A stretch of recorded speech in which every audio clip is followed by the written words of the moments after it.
Welcome everyone to the seventh panel of the To Care Foundation's Linking and Learning web series. Today we're going to be talking about digital transformation in development work. Some of you might be familiar with this topic, others not so much, but before we dive into the conversation, I just want to remind everybody to make sure that their camera is turned off and that their microphones are muted at all times. But we do encourage you to use the live chat very actively, posting any initiatives that you've been involved with, or asking any questions for the panelists. We'll be answering them throughout and also be leaving some time towards the end to address any last minute questions that do come up. Please also note that we will be recording the session and posting it online afterwards, so just take note of that. And following the panel, we also invite you to stay for another 30 minutes to participate in a discussion with all of the participants in the call today, to share your experiences, do some networking, and hopefully able to continue the conversation that we would have started. Thank you very much. So what are we here for? We're here to talk about digital transformation. So digital technologies are having a massive impact all around the world. We've seen a lot of different applications in different sectors, ranging from agriculture to finance and education. Especially now with the global pandemic, we're seeing that a lot is moving online since we're not able to meet in person.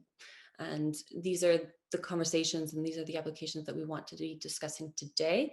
We have panelists coming, joining us from different parts of the world, from different sectors, and we're going to see how all those different sectors can come together and how tourism can be a tool to accelerate this digital transformation and where we can really create benefits for people in the destinations to improve their livelihoods through digital technologies. So I would like to start by introducing the panelists. Let's start with Rana Selesny Green from the Internet Society.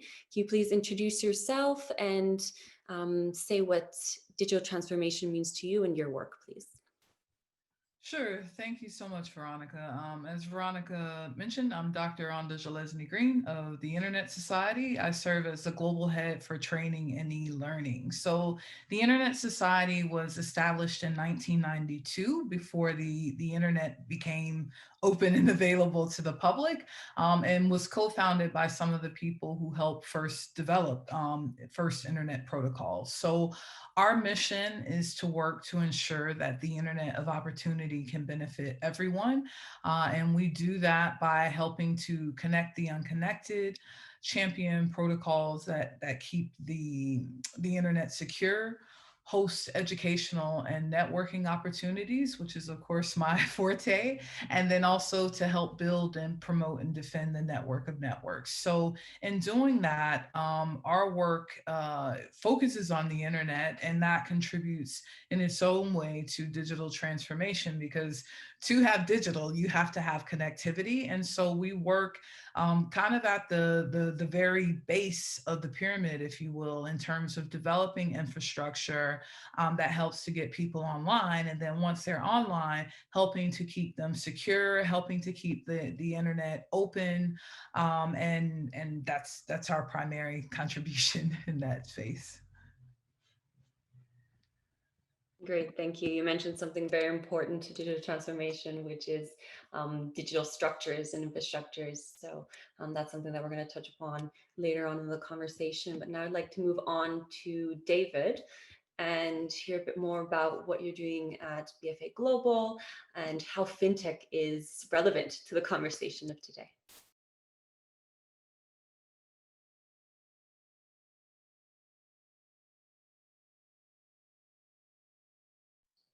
Sorry, I had not unmuted myself. Thanks again, Veronica, for bringing me up, and thanks for inviting me to the panel. So digital transformation, of course, is a big topic. What we do at BFA, we're an innovation consulting firm. We've been helping a number of pioneers, mostly in the finance industry, as they work with low-income populations in emerging markets to offer them services or products, and so like they can have a better life. Of course, if we look back when we got started about 15 years ago, all of this activity was done basically on pen and paper and some travel on top. And all these services were offered to low-income populations again on branches and with paper, so non-digital means. We do work in all continents, Latin America, Africa, Asia, but also based out of Europe and the US. So the evolution has been different in these continents, but I think the evolution in Africa has been quite interesting, where there was a big leapfrogging because people didn't have credit cards or bank accounts, and they started essentially using mobile money. M-Pesa was the pioneer, and then a proliferation of other telco-based companies for the most part, that connected everybody. And that was in a way the first step in fintech, digitizing money, right? And the movements of money, which has been wildly popular. And I think we're now living a different stage where everything's going from the feature phone and the telco proprietary cloud. As Rhonda was saying, that was not very open.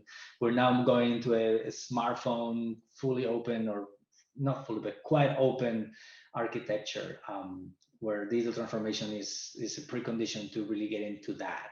That's that mechanism of delivery of financial services. And I look forward to talking more about that or other things during the panel. Perfect. Thank you, David. And now you mentioned the word leapfrogging, which might not be so familiar to everyone joining the call. Essentially, leapfrogging is when you're looking at learnings from other markets and you kind of skip the initial steps. So you're using those learnings to jump ahead and already apply technology in a more efficient and more effective way. But maybe Jens can talk a little bit more about that and about what he's doing in the Mekong Tourism Office. Thank you, Veronica, and it's a pleasure of joining this panel. It's I think very exciting, and also thanks to Chris from WTTC for asking me last night to join this panel. So I'm Jens Trenhardt. I'm based in Bangkok, Thailand. So I'm kind of like bringing the Asia perspective, I think, to this group. But I'm German Canadian, and with the Mekong Tourism Office, I represent 6 governments in Southeast Asia: Cambodia, Laos, Myanmar, Thailand, Vietnam, and the People's Republic of China, in building a destination, a single tourism destination in this region.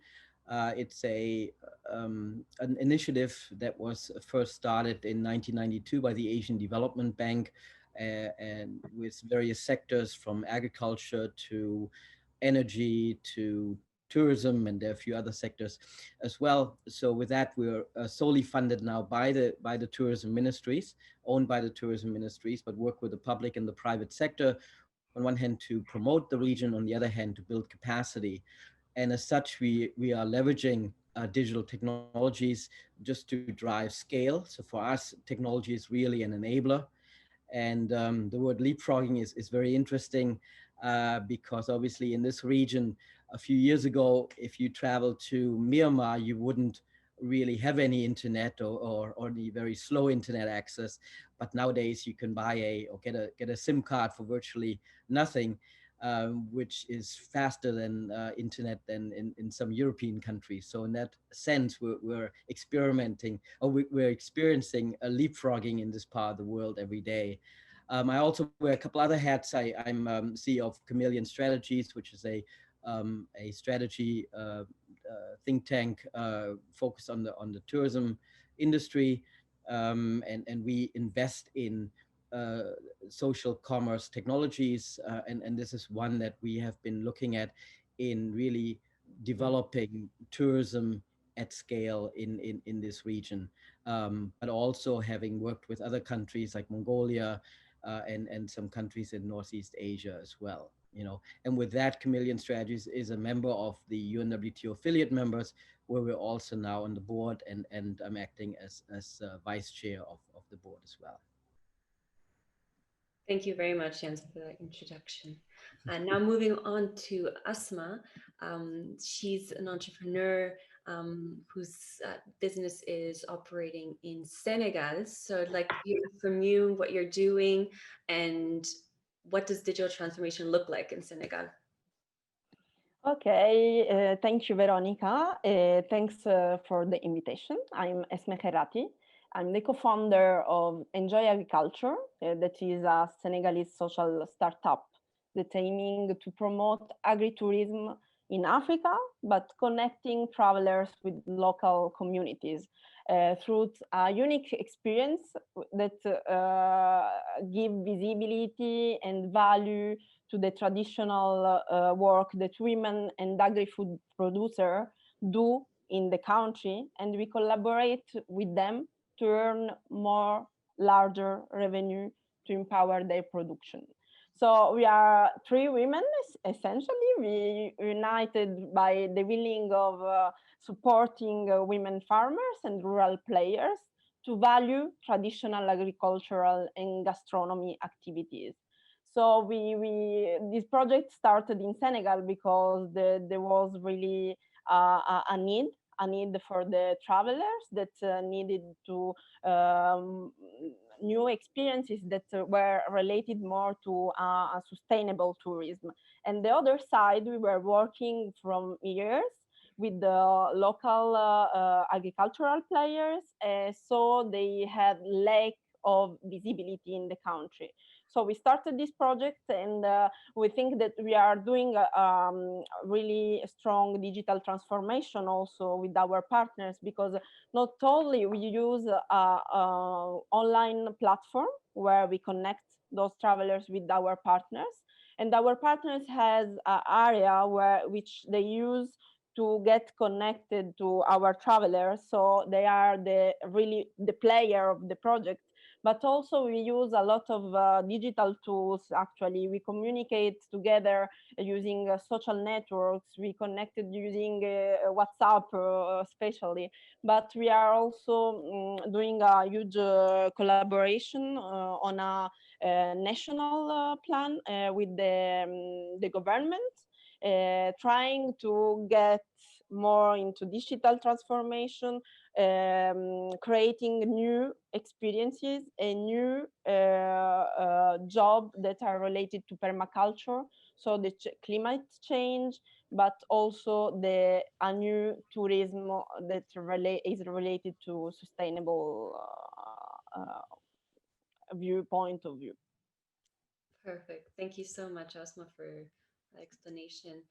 So now that we are familiar with our very diverse panelists today, we mentioned a few elements and structures that are necessary to start talking about digital transformation. So maybe I want to ask David, what sort of infrastructures and services are required to start before starting getting into a digital strategy? You mean in general, or?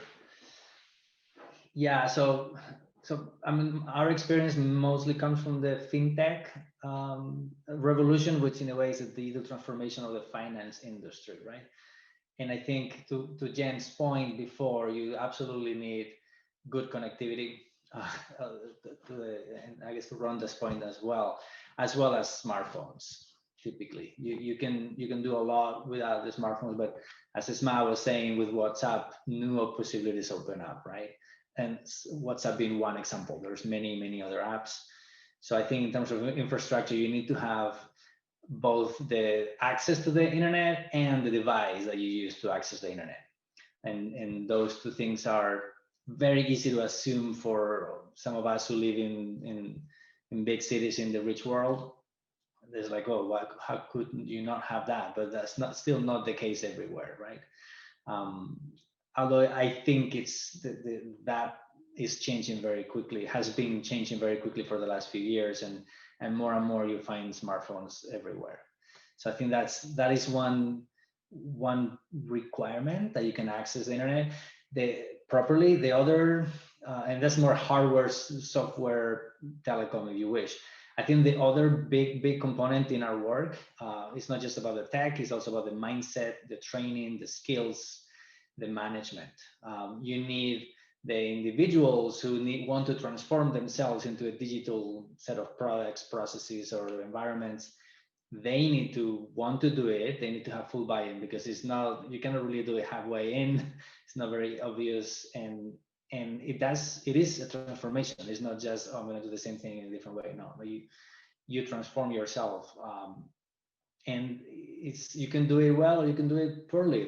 You can waste a lot of time and money chasing them after the wrong avenue. So it is, I believe, very important also to have that digital mentality and that digital set of skills. Like, it depends a bit on what is that you're trying to transform, but think data, data analytics, data savviness, data literacy. You need to have, typically, if you're transforming a business, you have to product manage your new products so they become digital. And of course, you need typically software engineers to help you with that.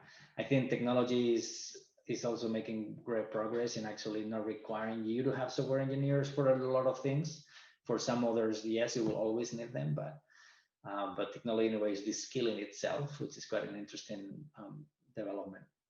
So I don't know if that answers your question, but to summarize, you need both the technical assets and the technical mindsets. Yeah, definitely. And actually, to that point, you mentioned data literacy, you mentioned capacity building.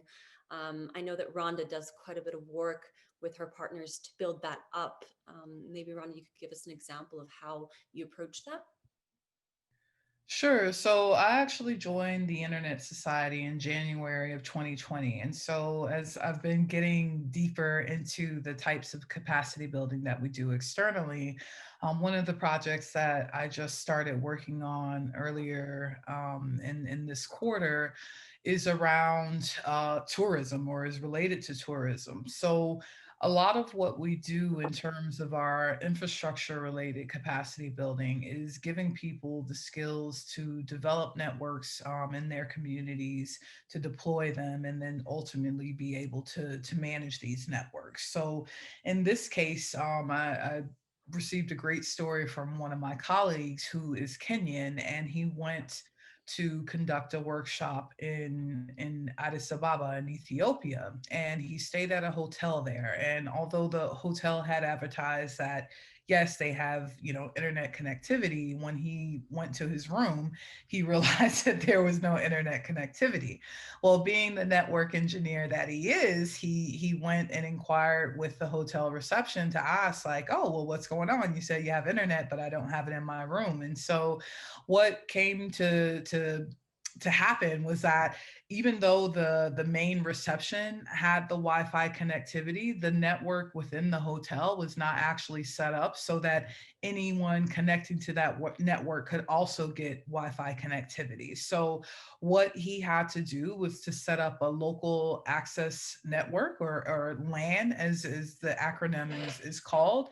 And then in doing that, was able to help the connectivity be available throughout the hotel. And the hotel was like, oh my gosh, how much can we pay you for doing this? And so that kind of was his eureka moment. And so working with the regional lead, our vice president for Africa, we've come to begin the development of a local area network course that is going to teach people how they can connect local computers within different establishments to make sure that they have connectivity. And so how we are positioning it from a skills development perspective is that if you learn how to do this, this is a business, a service that you can offer to hotels. And while right now we know that there's not much tourism happening worldwide because of the global pandemic, one of the things that I actually just read earlier today is that to pivot, hotels are actually offering their rooms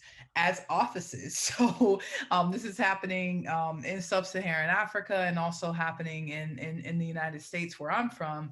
And basically it's giving the opportunity for these rooms where, if you can't have international visitors or visitors from out the state, people who want a break from working at home, which may be absolute chaos, you can go to a hotel, have your connectivity and enjoy it. And so I'm really excited about this because we are shortlisted for an opportunity where we'll be able to have support for a pilot to work with women in Ethiopia to formally help them develop businesses around this once they finish their training. And so I think, you know, one of the things that excites me about this, where I sit in terms of training, capacity building, and skills development, is the opportunity to really think outside the box in terms of what digital transformation within tourism can look like.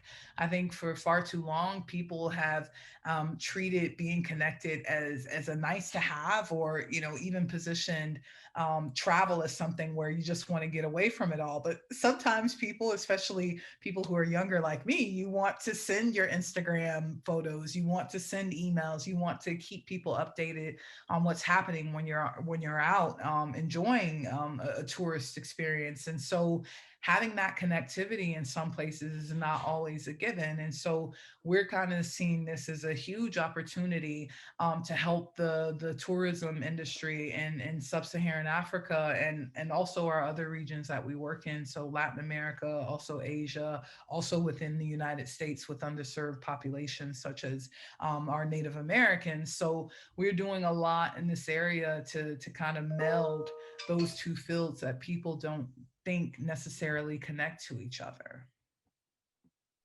You brought up some really interesting points there.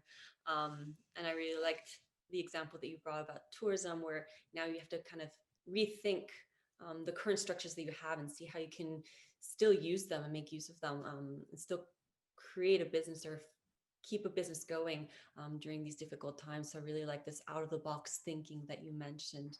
Another thing that you mentioned is having connectivity as a requirement for your business and really to stay connected. So communications, of course, is really important in tourism. You need to be able to communicate to the tourists to attract them to destinations. So maybe Jens could talk a bit more about the benefits of connectivity and how businesses are better able to reach tourists to attract them to their businesses and to their regions. Yes, I actually like Rhonda's point very well. I think it's a very interesting analogy in terms of, you know, coming down to what's actually important. If there is no connectivity, obviously there are some issues, and sometimes that's the plumbing gets forgotten. I think from our standpoint with Mekong Tourism, it came a little bit different.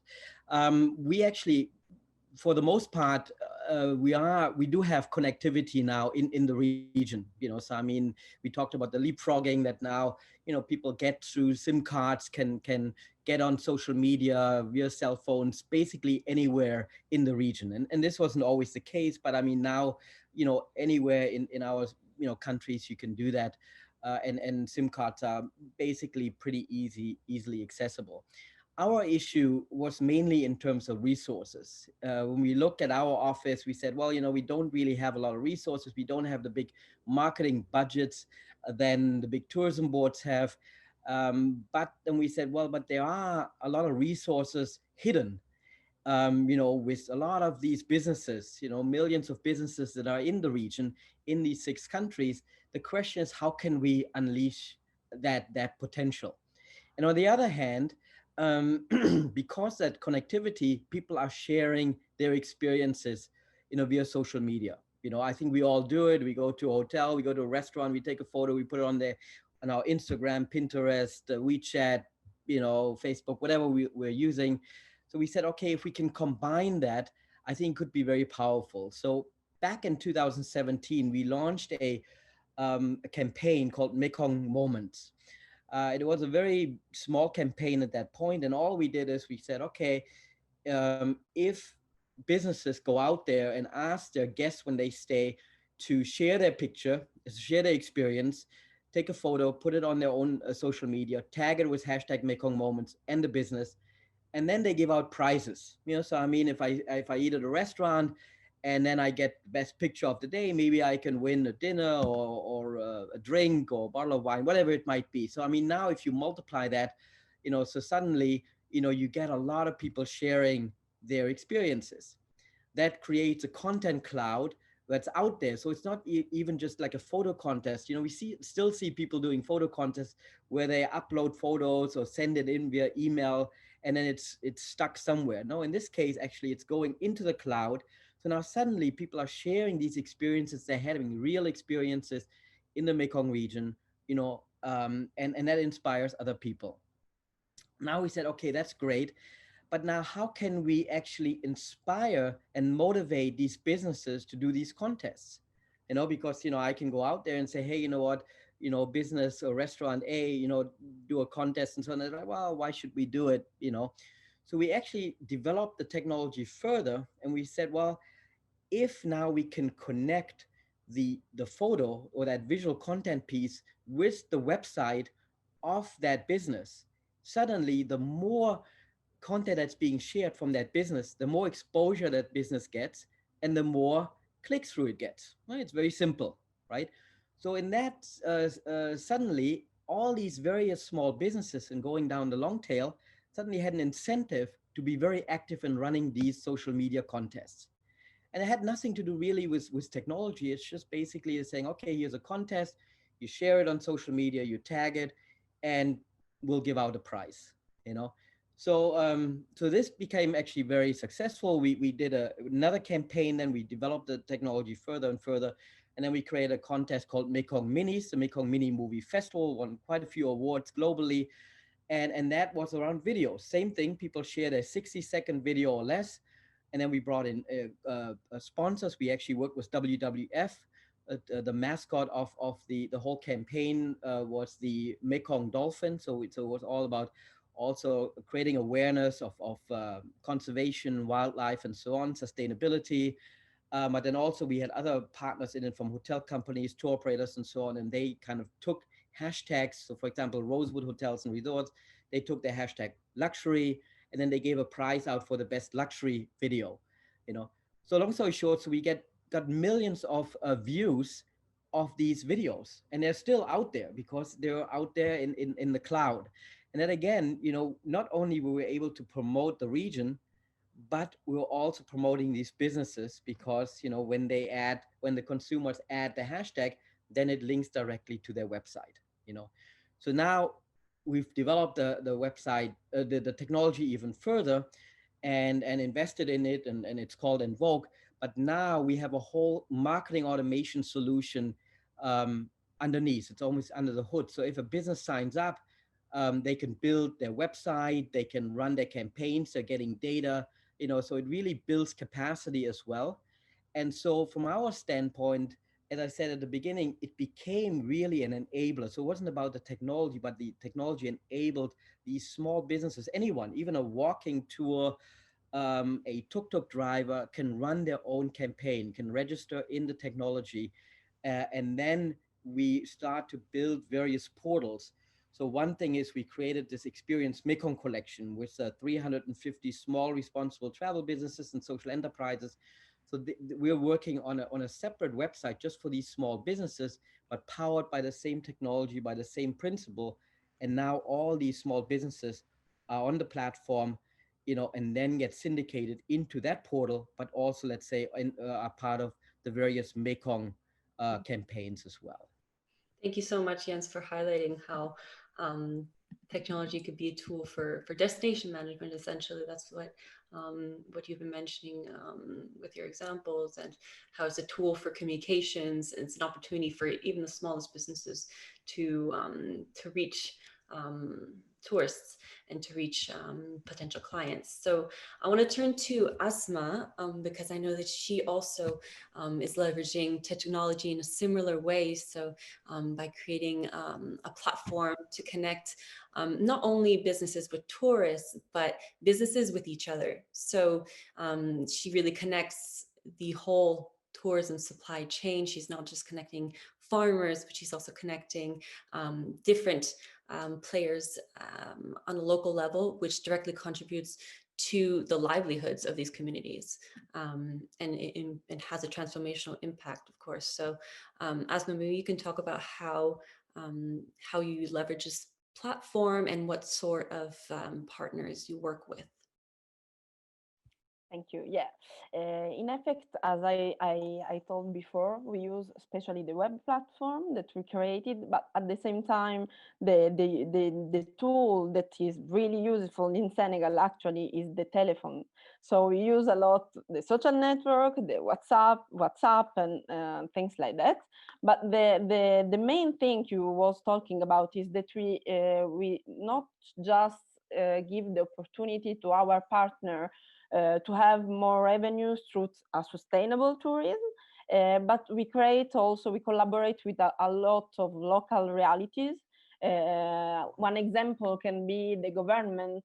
They created, especially during the COVID-19, an agency that is an agency focused on reforestation. And so we collaborate with them to fight against desertification and global warming using digital transformation. So during all those months, we were using Zoom, other platform, to give free online training to improve the knowledge about the permaculture, and also about how to create new gardens in all on a national level. So we were creating a small forest garden all around the country to give not only this part of concerning the digital transformation, but also the autonomization of food. So during this period, every village has a garden where they can bring and use the fruits and vegetables. At the same time, they can use the plants that are local plants, traditional plants, for the healthy on a healthy level. So they can really use it for few things that are the most important things actually for the people living in the villages.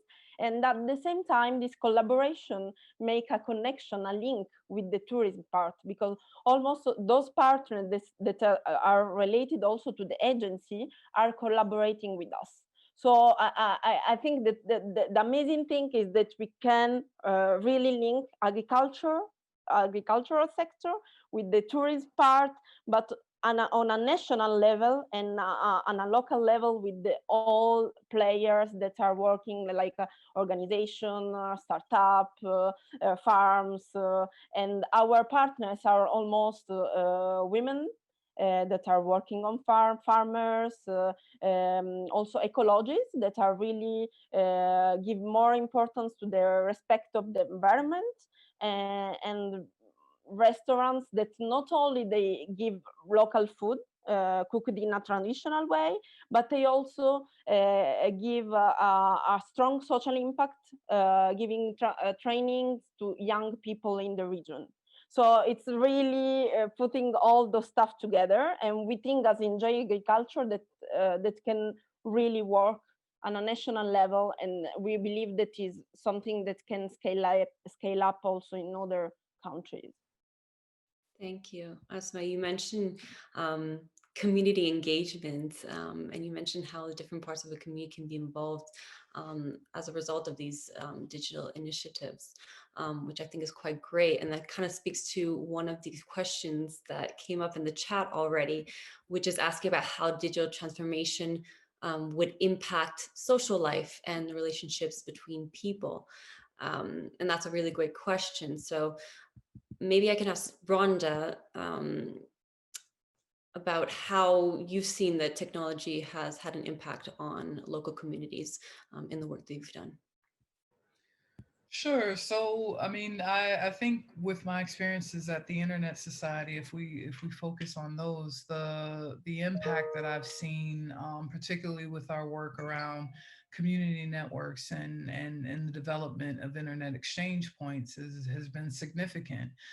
In the case of community networks, we actually wrapped, I believe it was last month, our Indigenous Connectivity Summit, because a lot of people, of course, focus on the developing world when they talk about digital transformation without looking at what's happening in our own backyard. So in North America, every year we host an Indigenous Connectivity Summit, and some of our work that we have done there in this year and in past years has been doing things like developing community networks in places like Hawaii, where connectivity, particularly where Indigenous populations live, is not ubiquitous. So being able to bring people online for the first times in their lives, and we're saying this in 2020, which lets us know that we only just recently passed having about 50% of the world connected to the internet. So there's still a lot of work to be done there as we're talking about digital transformation. Similarly, one of our projects that happened also this year was setting up a wireless community network in Washington, D.C. So again, the nation's capital, and obviously when the U.S. catches a cold, the whole world sneezes, and I think the pandemic truly revealed just the scale of the global digital divide. And so with a lot of families in the United States, the vast majority of them where they don't have connectivity, either they're native or indigenous populations, Black like me, brown meaning that they're Latinx, or some other minoritized group not having access. So helping to set up the wireless community network in Washington, D.C., enable youth in particular in that area, Black youth, to be able to continue their remote learning. And even now, that we're still in the pandemic, people are still able to remain connected and to the internet and to their school lives. And so one of the participants made a comment earlier in this chat where he says, very interesting, no one can deny that digital transformation can improve any field, yet I'm wondering if that transformation will not impact social life and people's relationships. And I think that is, exactly what this work has done. So in the case of the Native Hawaiians, and in the case of Black youth in Washington, if you're not able to connect online, in some ways, it's almost like you don't exist, right? Like we've reached kind of that tipping point where having some kind of a digital profile or footprint is kind of the de facto way to identify yourself. So in the case of the Native Hawaiians, being able to have their voices heard, being able to speak up for things that impact their community. So like development is a huge issue for them, as there's, Hawaii pretty much survives a lot on tourism. So being able to speak about how that development is done and whether or not it's done sustainably is a huge issue that they're now able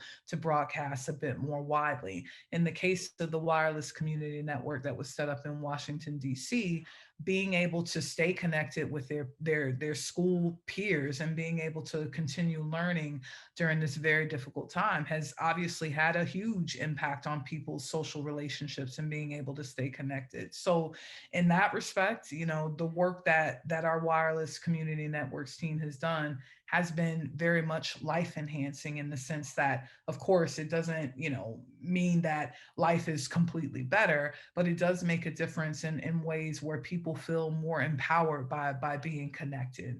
Another example that we just had last month from our Internet Exchange Points team is the first major Internet Exchange Point went live in Cameroon. So what this means is when you have a local Internet Exchange Point, that can impact your quality of life in the sense that global traffic, instead of having to be routed to North America or to Europe before it comes to you, you have a local internet exchange point, which means that a lot of your data does not have to then leave the continent to be transported to you. So cutting down on lag times, being able to access and process your data can make a huge difference when you're still paying for data. And many countries in sub-Saharan Africa, the cost of the internet is disproportionately expensive to the income that people have. So when I talk about digital transformation and when I talk about the impact that it has, I'm not just talking about from a sector perspective. I'm talking about on the regular everyday lives that people use. And of course, tourism in many respects is a huge part of that, but it goes even beyond that sector, and it goes just beyond, the economic impact. It also has positive social impact as well. Thank you, Rhonda. And you mentioned the economic impact, which is something that I wanted to get into now as well, because a lot of people do ask, what is the business case here? Is it really more profitable for businesses to go digital? And related to that, are jobs being created, more high-skilled jobs, are they being created thanks to digital processes and digital technologies? Rhonda, I see that you might want to answer that, and then we can go to I David. can, and then I think Jens probably has something he can add from his perspective, and certainly David as well. In the case of the Internet Society and the work that we've seen, the communities that we work with, being able to get connected, being able to do things like contribute more to tourism. In the case of that Ethiopian case study that I shared earlier, all of these things have enhanced productivity.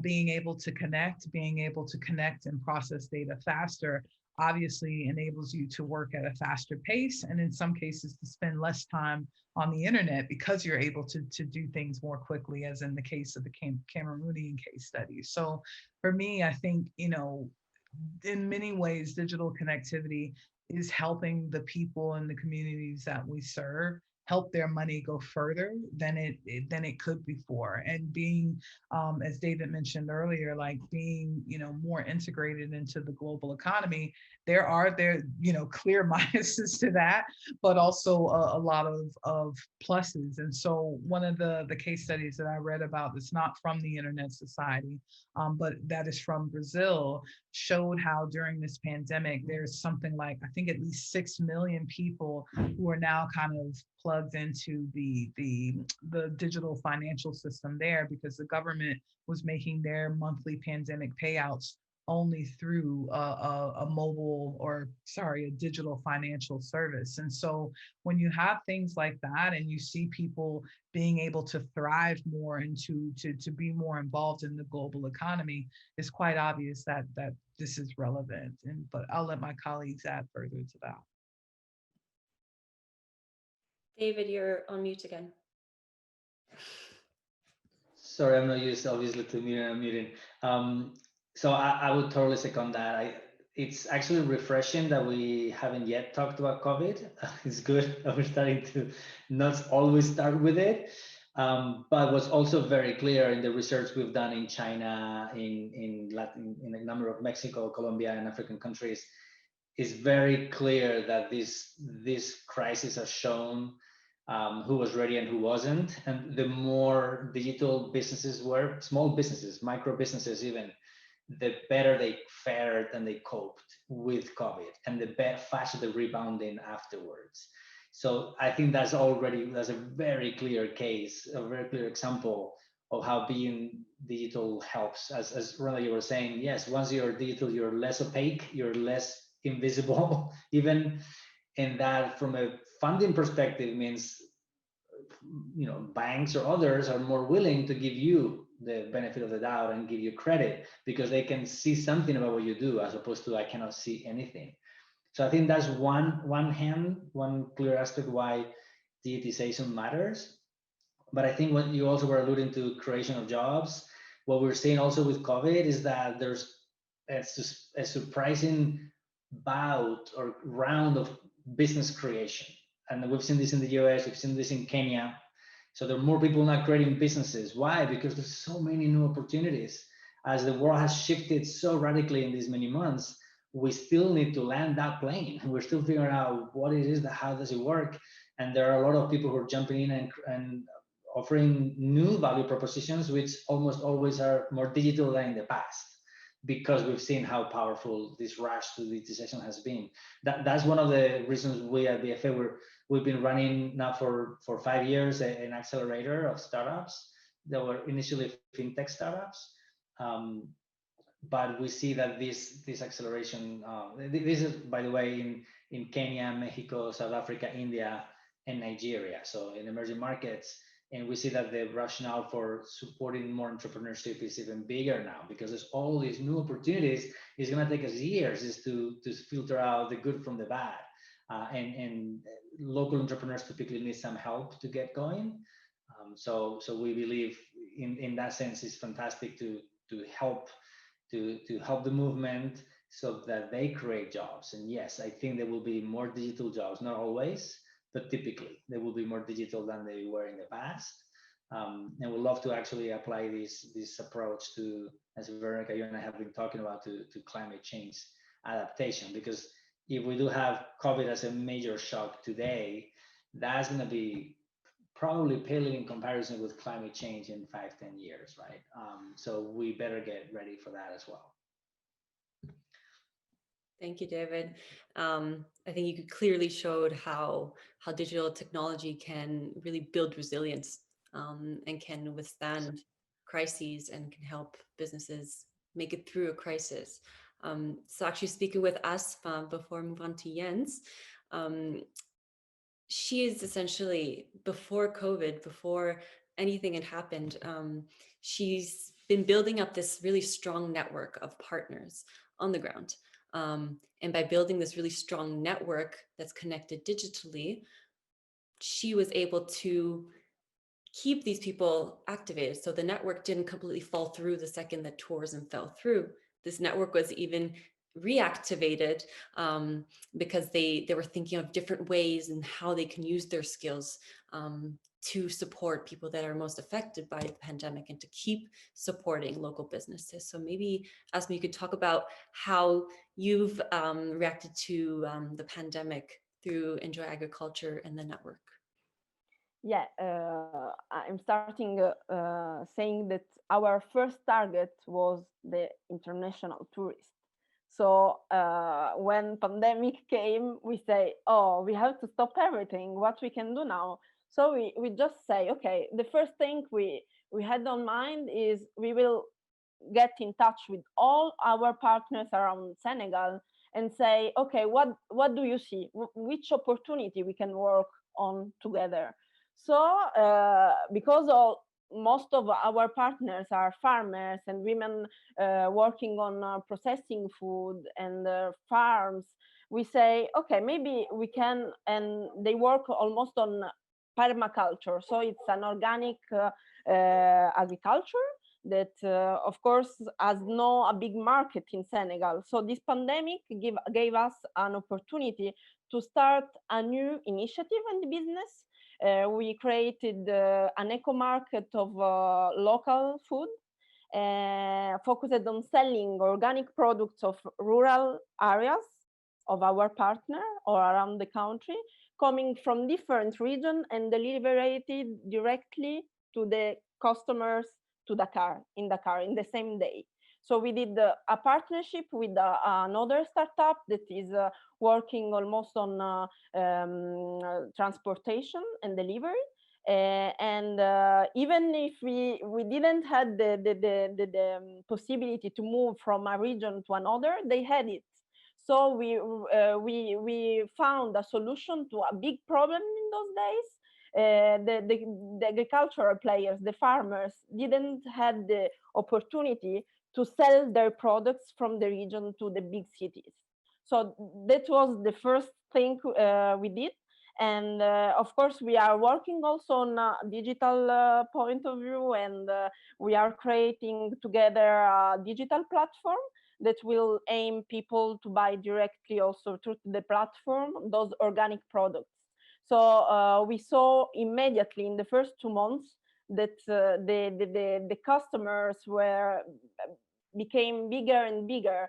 And the nice thing for us is that before we didn't think about local people because our target were the tourists, and now we started to give and propose agritourism experiences to local people that are interested to rediscover their own culture in another way, in a new way, that respect the environment, that create new jobs, that have a strong social impact.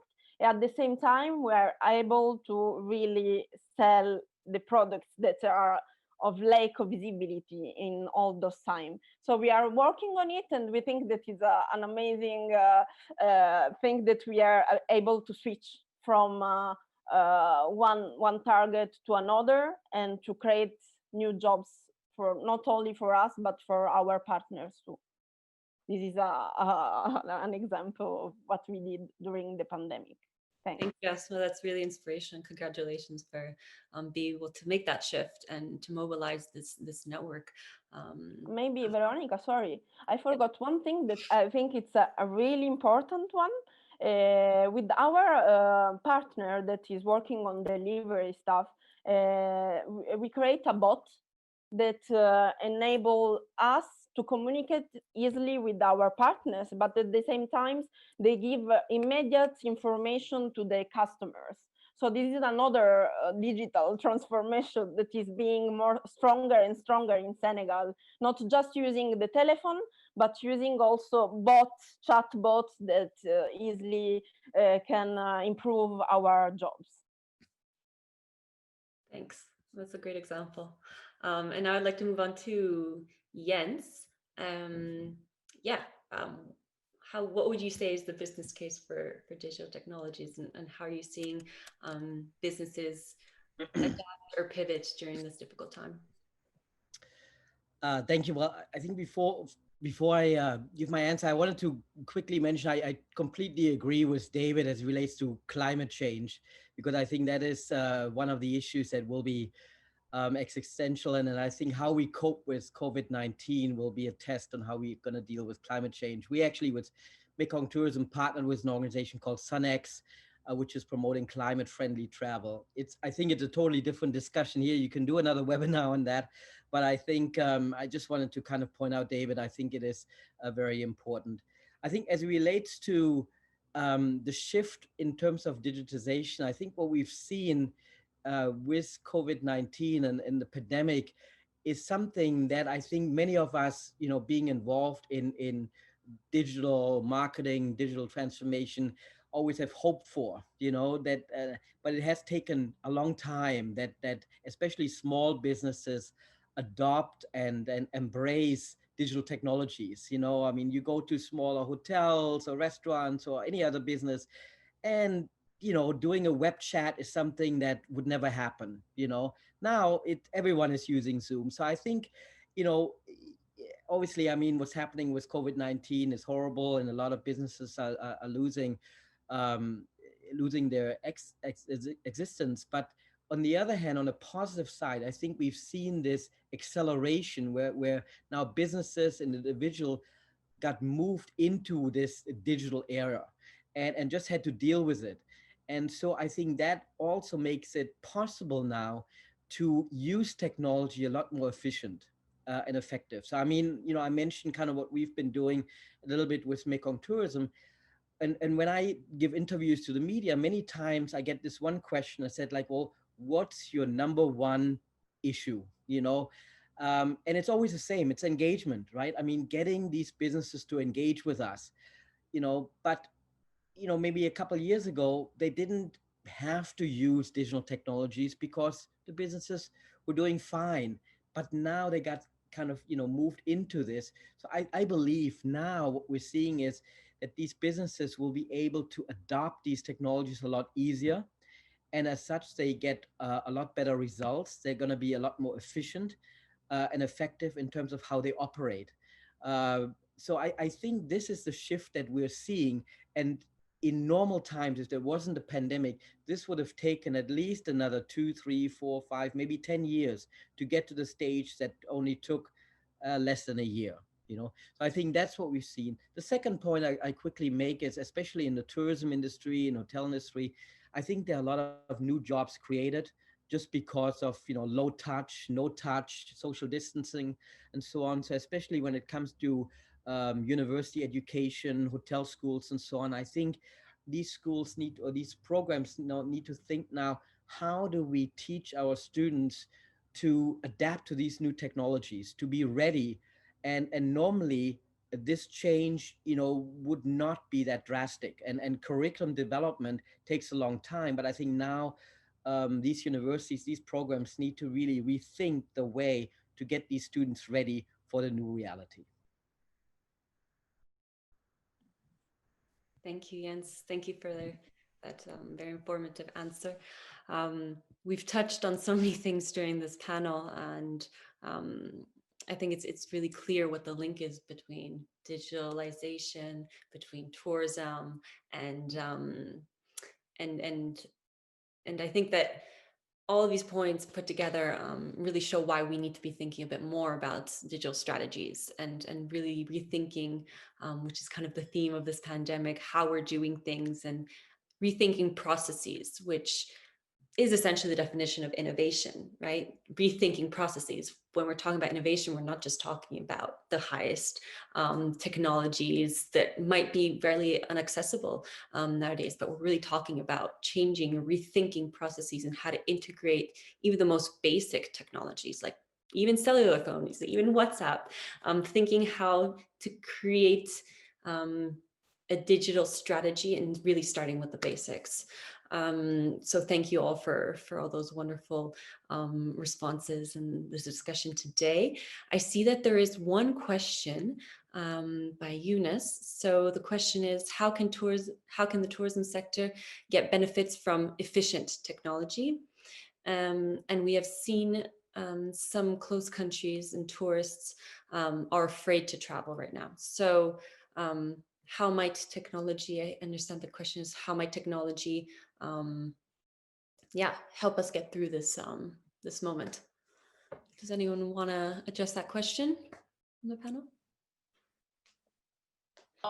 Sure. I will share one thing that my colleagues and I have seen over the Slack water cooler is that in some countries, particularly in Asia, digital travel experiences are becoming a thing. So for people who miss, the ceremony of traveling, like going through airport security, they've kind of done that as a VR experience.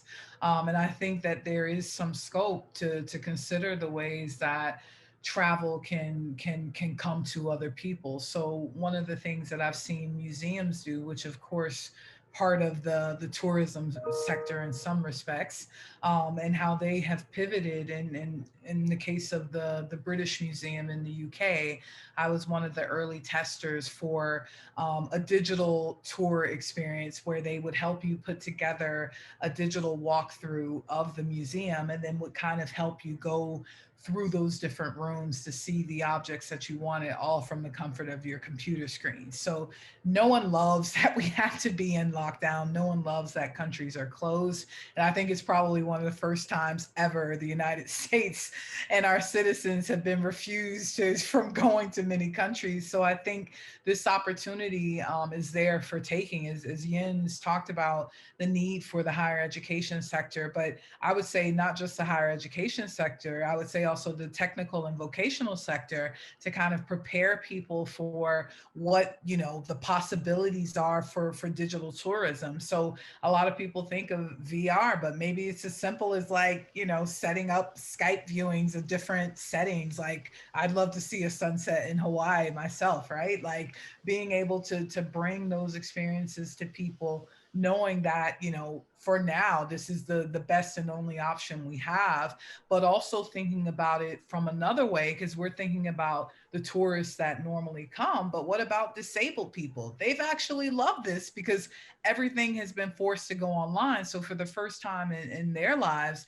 people with physical disabilities in particular have been able to enjoy tourist experiences that they would never, ever get without this pandemic occurring. So definitely, as I said, think outside of the box. But I do think further consideration about how you can digitize some aspects of the experience as a way to generate revenue is really, really needed here.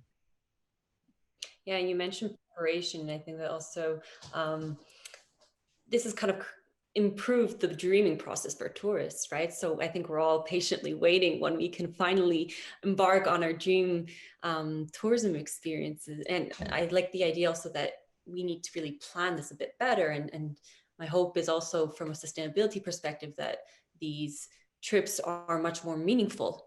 So I think that that's also something that positive that could come out of this. I see that Jens would like to add a comment to that. Yeah, I just like to add, I think technology actually plays an important role when it comes to opening countries up. I don't want to say post-COVID because no one knows if there is a post-COVID, if we just have to live with the virus. But I think the new currency will be confidence and trust. And I think that confidence and trust is created by governments enforcing various rules and regulations, having an infrastructure in place that gives people the confidence that, yes, I can go there and something always can happen, but how is this country taking care of me? How are things being handled? And I think technology can play a big role of that, you know, in tracking, health tracking. I mean, we build stuff into our technology with another company, third party provider, where then destinations can actually see, you know, where are crises happening within a destination, especially now when people are, you know, being checked for temperature and health and things like that. So I think technology will play a very big role in driving this confidence, because, you know, I think as the question in the chat mentioned, I think it is about, you know, having people gain this confidence. And you're not going to go to a place where you feel that some of these regulations are either not there or they're not enforced, or you just don't feel comfortable. Then you go somewhere else, or you may not just travel at all. Can I add a comment, a subsequent comment to that? I totally agree. Actually, in a way, I was referring to trust as well when I was saying that financial institutions will give loans or whatever to companies that have a digital track record, because that builds their trust. So I think that trust building generating capacity that technology has can happen at the country level, but also can happen at the small institution, small business level. That's what you do on Amazon with when you're thinking of buying a product. The stars give you trust, they give you confidence that it's a good product. Or if you go on some digital platform for tourism, same thing. Like, this is a good provider. Look at all the reviews that it has. So I think technology can also build that trust, particularly in places that are less known, or that structurally are less. There's a lower level of trust as a social compact. So I think that's something that can happen in many levels. And my suggestion would be, well, if right now there are fewer tourists coming to you, take advantage of the time to innovate, to come to tweak your processes. Now you're not at capacity, you have the room to experiment a little bit. And no one knows exactly how experiments are going to turn out, but you do know that if you run enough experiments, you end up finding good things. For, like, Esma, I can attest to, right? Like, you have to, you try it out, and 1 out of 2, 1 out of 3 works, and that's innovation, right? So it's a good moment for innovation if you have the time and the mental space to do it. Yeah, definitely. Unfortunately, the panel has come to an end, but maybe before we move on to the discussion with participants, I would ask each one of you to maybe share one lesson that you've learned in working with these local communities and talk about digital transformation with them. Can we start with Jens? Mute. Sure. Yeah. Sure. I think it's about value creation. So I think, you know, if you want to engage communities, if it's smaller businesses or even larger businesses, you need to give them an incentive. You need to give them a reason to participate and engage. Otherwise, it will not work. And I think probably Asma can agree with me on that. I mean, I think building a community is building a tribe, and where people feel they are in it, you know, for something bigger. But in the end, there needs to be something in it for them, in particular, to drive their business or drive their passion or drive their goals. And so I think building a model that does that, I think, is critical. Otherwise, it will just not work. Thank you. Asma? Yes, concerning this point, I can say that it's really what we are trying to do is, as David also suggested, we always do many tests before to provide the final experience that we propose to the tourists, before, and now even better, because the pandemic gave us the opportunity to work stronger, to have strong relationship with our partners. So we are testing and testing, not just with the tourists, because there are no tourists in this moment, but with local people, expats that are living in Senegal. So I think this is the most important thing also. And to say something that is connected to our experience is that for me is important to dream of big solutions, but start small. And it's what we did. We started small. We created a strong relationship, and now we can really dream bigger and bigger, and start to think about scale up and other solutions. Thank you. David? So one lesson I've learned, which I think is particularly applicable now, is that there is an intergenerational conversation going on. So as James, well, I think everybody in the panel was saying, well, that small hotel that didn't have internet connectivity or using, well, that typically was run by a family. The parents run the hotel. They're not that digital because when they were growing up, digital didn't really exist or was not there. Their children, who maybe are now 15 or whatever, those were born in a digital era. They're very comfortable with digitization. They're actually using it every day. And in a way, they're telling their parents, about time you do this, right? You make this shift. That's something I saw a lot, not in BFA and the prior company, which is a social venture I founded in Colombia, Mexico, that provides small shops with technology.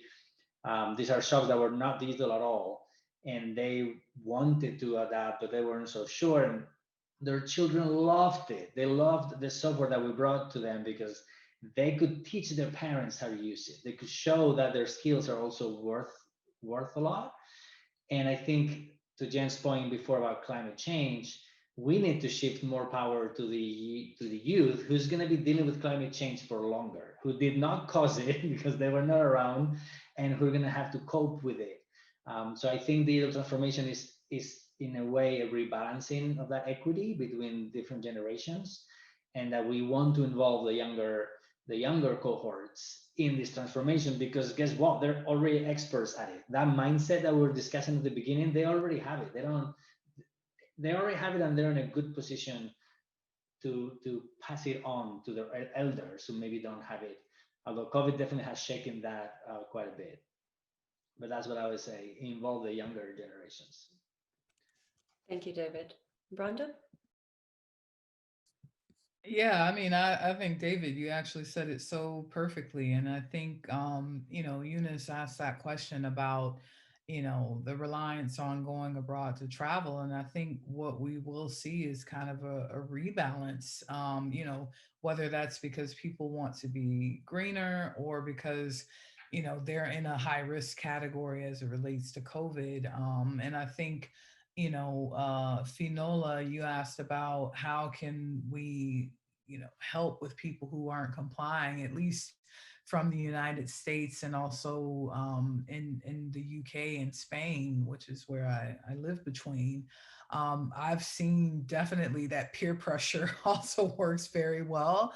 COVID is one of those things where now it's seen that it can be life or death. And I actually just saw on Twitter that a mother reported that her child's adult front tooth fell out as one of the impacts of COVID. So because the dangers of this virus are so great, and as Jens noted, we have no idea when we'll be past it, because even with a vaccine, you got the anti-vaccine people who will refuse to take one. So it is going to be something that we live with for a long time. And in light of that, as David said, I think you need to balance generationally.